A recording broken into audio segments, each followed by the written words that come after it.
What's up, y'all? What's up, y'all? What's up, y'all? What's up, y'all? Where the f did my hair go? So far, I've spent a lot of time talking about what it's like being obese, but today I wanted to take a moment to speak a little bit about what it's like losing a large amount of weight. It's been a long journey on a path that I'm still walking, but it's an experience that's unique enough that I thought others might enjoy hearing about it. There's a perception that losing a massive amount of weight is a good thing, and overall it is, but there are some negatives associated with it that don't often get a light shined on them.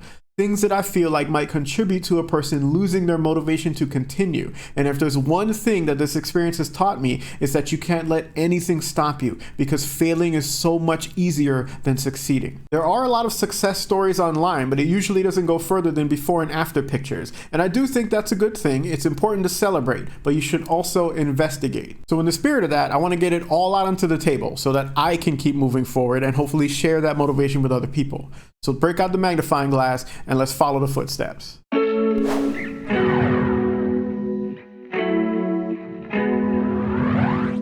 For the sake of those who may not have seen my other videos, in 2018, I was the heaviest I've ever been at 418 pounds. Right now, I'm 287, but it hasn't exactly been a smooth ride the entire time. I've hit many plateaus, I've lost motivation many times, and I've had to fight hard to keep it going. That said, I've lost what amounts to an entire person, albeit a small one, and there are things that are different between now and then, but there are also a lot of things keeping me feeling like I'm the same person I always was, as well as some new challenges that I'm finding myself having to overcome. One of the biggest positives for me is less back pain. That bed back there on the floor, that's where I sleep, due to a number of circumstances that I don't need to get into right now. I still have a memory foam topper stuffed in between the mattress and the fitted sheet, but even though that's necessary, I can sleep for a full night and get up off the floor in the morning without any issues. Back in 2018, that would have been straight up impossible, and even 50 pounds ago, that would have still been a problem. I used to need a good 10-15 minutes every morning to let my spine adjust before I could walk around comfortably, and I'm grateful to say that's no longer the case.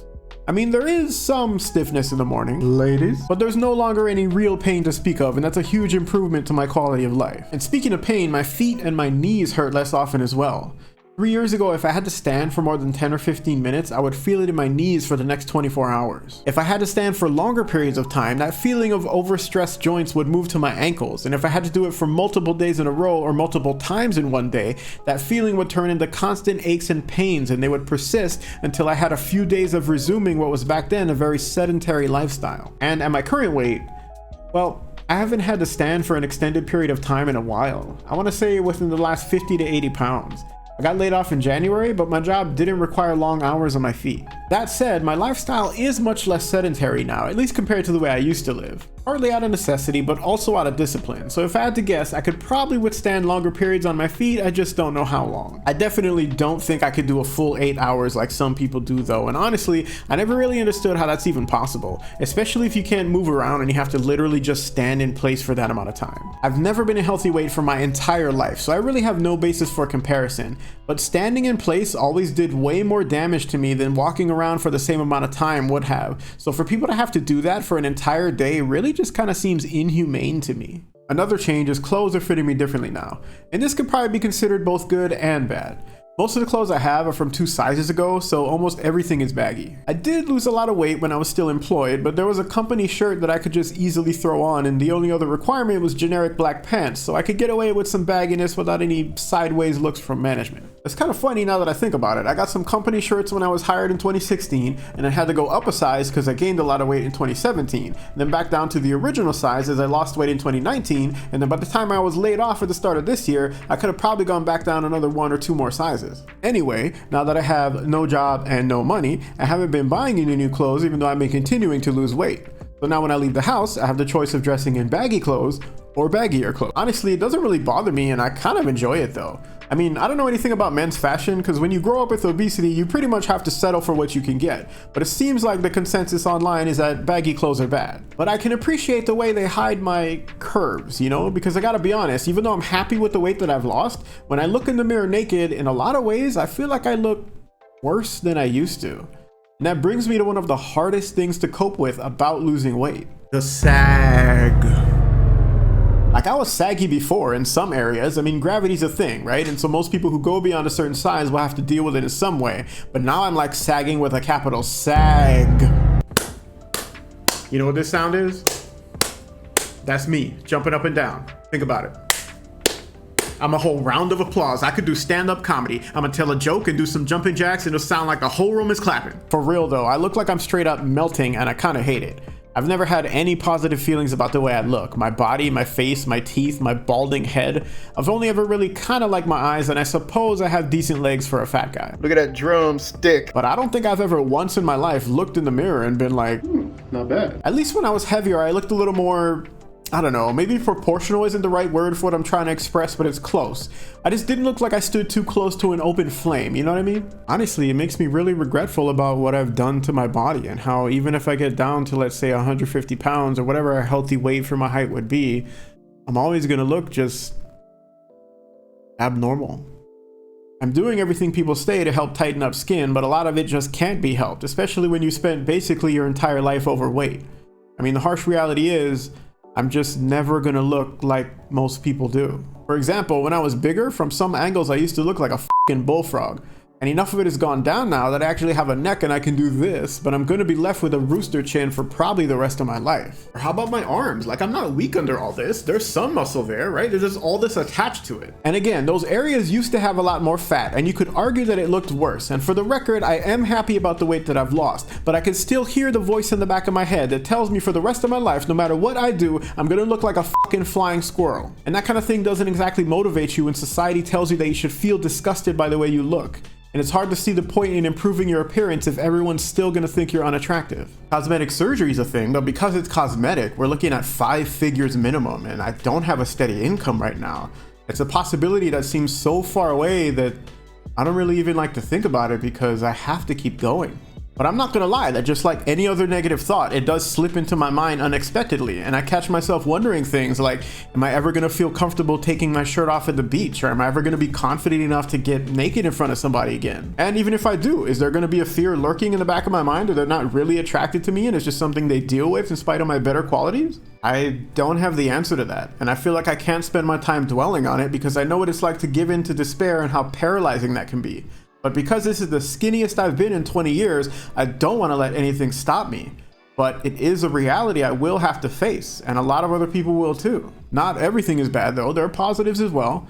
For one, I can walk distances with no problem now that used to be really hard for me. It started slowly. I remember about 3 years ago when I would get off work, I had about 10 minutes to get to the bus stop that was about a block away, and I would hustle as best as I could, and I made it 99% of the time, but my shins and my calf muscles especially would be absolutely burning by the time I got there. At some point, I realized I was making the same walk with no problem and plenty of time to spare.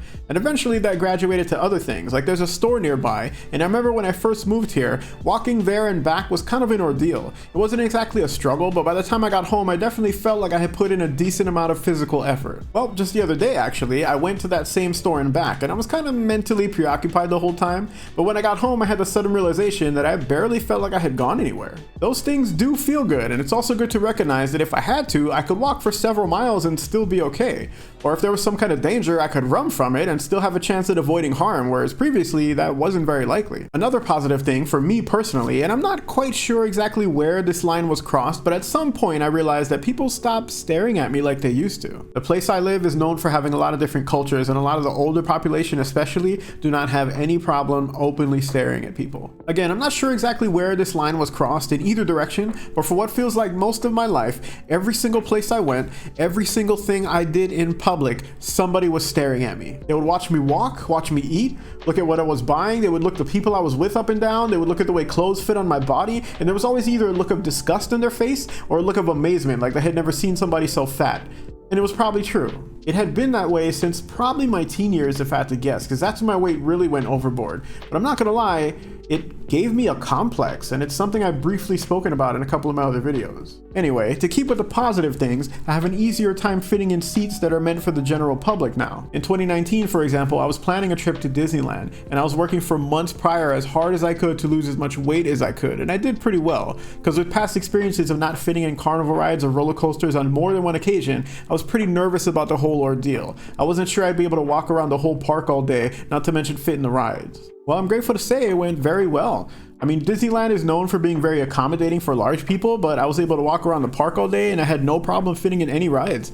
All around, it was a fantastic experience and a great memory. And I've kept it going, especially through 2020, I'm grateful to say, because due to unprecedented times, I spent the entire year either indoors or at work, or otherwise generally not doing things in public, but somehow I managed to stay focused. So I'm very curious to find out how much better I'll fit into your average movie theater chair or airplane seat now, because as I mentioned at the beginning, a large part of me still feels very much the same as I used to, but those are the kinds of differences that are very hard to deny, and that can be very motivating, so I'm looking forward to finding out. Another positive thing that gets touted online has to do with the old twig and berries, the old Frank and Bean, the sack lunch, the meat and potato, the 2 turntables and a microphone, you know what I'm saying? Alright, I'll stop. They say with every 10 pounds lost you gain an inch, and while I haven't busted out the tape measure, I can say that after having lost 130 pounds, it doesn't exactly mean I no longer need a place to hang my towels. It doesn't mean I don't need a kickstand for my motorcycle. It doesn't mean I'm taller when I'm lying on my back. It doesn't mean I'm taking measurements without a yardstick. It doesn't mean I'm putting out forest fires. Stop.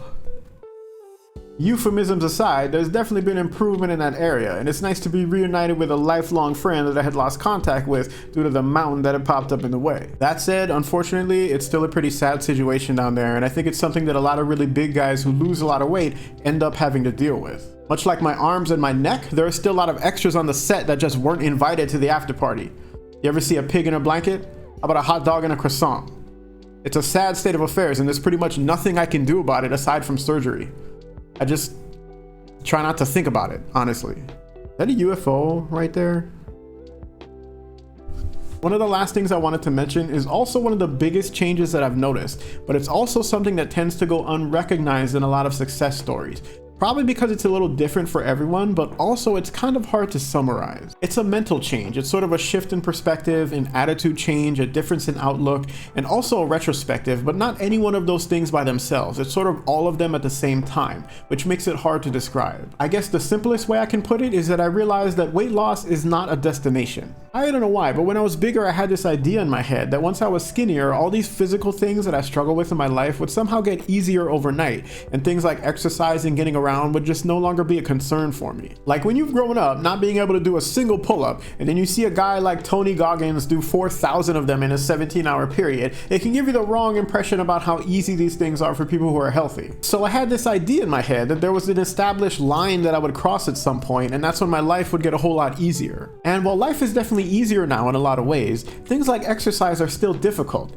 But that's kind of the point that I'm trying to acknowledge, is that even at this weight, and even when I'm skinnier than I am now, things like exercise are still gonna suck.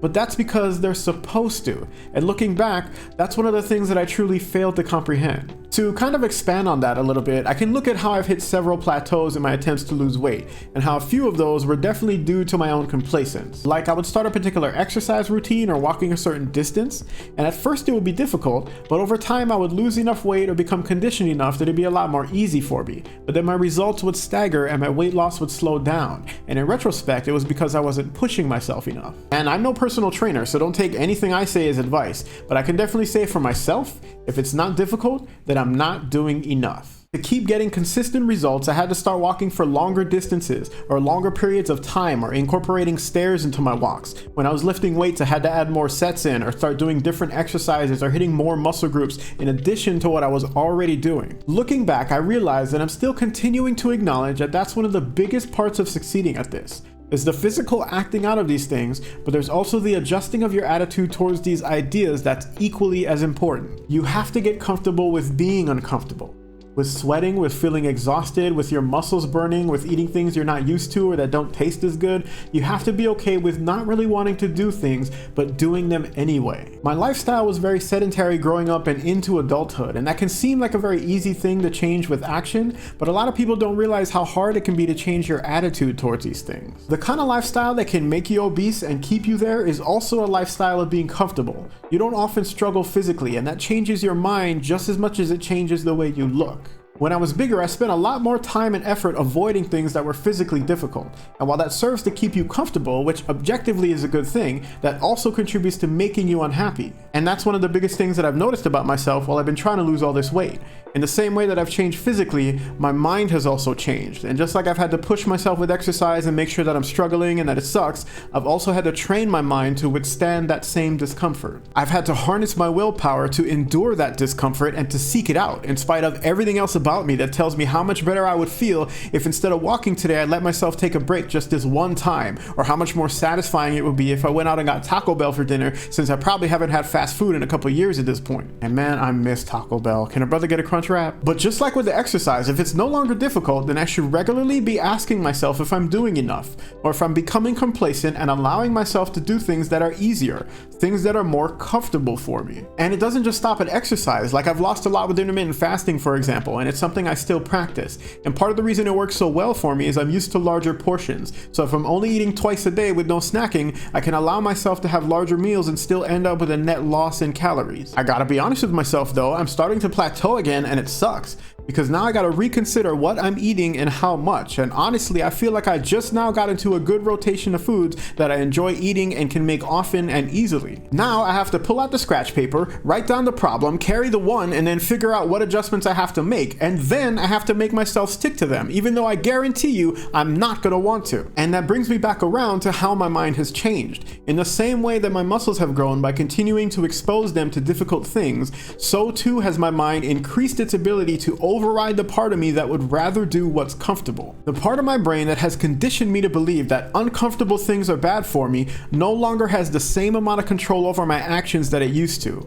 I'm recognizing what it feels like to truly say, I'm in control now. And that doesn't mean that I'm ready to solve all my problems today, but what it does mean is I found my capacity to get there. I've seen that strength within me and I'm living proof of it. And just like any muscle, I know what I have to do to make it even stronger. Well, it looks like my audience is getting stronger with me, and I wanted to say that I'm grateful. Thank you to everyone who's watching my videos and to those who subscribe, and shout out to all my people in the Discord. Once again, if anybody wants to come talk to me, there are links in the description, and if there's anything you want to hear me speak about on this channel, I would love to hear about it. Also, shout outs to everyone who's been leaving comments. I want y'all to know that I read every single one, and I'm gonna start recognizing you guys in my videos moving forward. Like, here's a couple really nice ones from my last video. Thank you guys so much. For those who are feeling generous, you can hit me with a like, subscribe, or a comment. And as always, I'm thankful for your time and your support. I will see y'all soon, but in the meantime, don't be afraid to get out there and be human. Take care.